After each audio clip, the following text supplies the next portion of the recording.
Hey there, this is Terry with IT Security Tip number 26, this time talking about who really has access to what.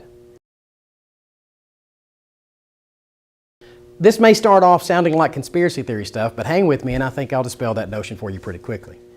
I've known for a very long time that if a thing is digital, we all assume what it's doing is what we're told it does. 99% of the time, I believe that's indeed the reality.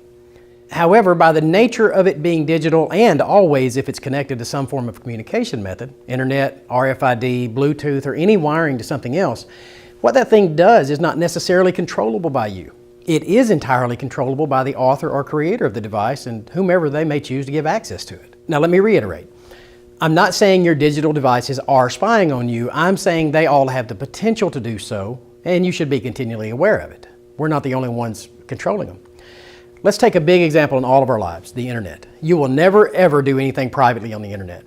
You may choose Incognito or in private or some other internet history erasing method your browser may allow, but it deletes the temporary files cataloged on the computer or the phone, but does nothing on the massive communication networks that starts at your internet access point.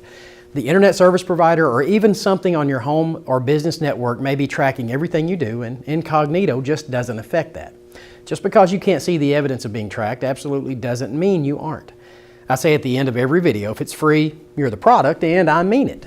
It's in businesses and government's best interest to keep up with every little thing each of us do, and they have the computing power and storage to do so. Here's a great example of what I think is simply digital naivete.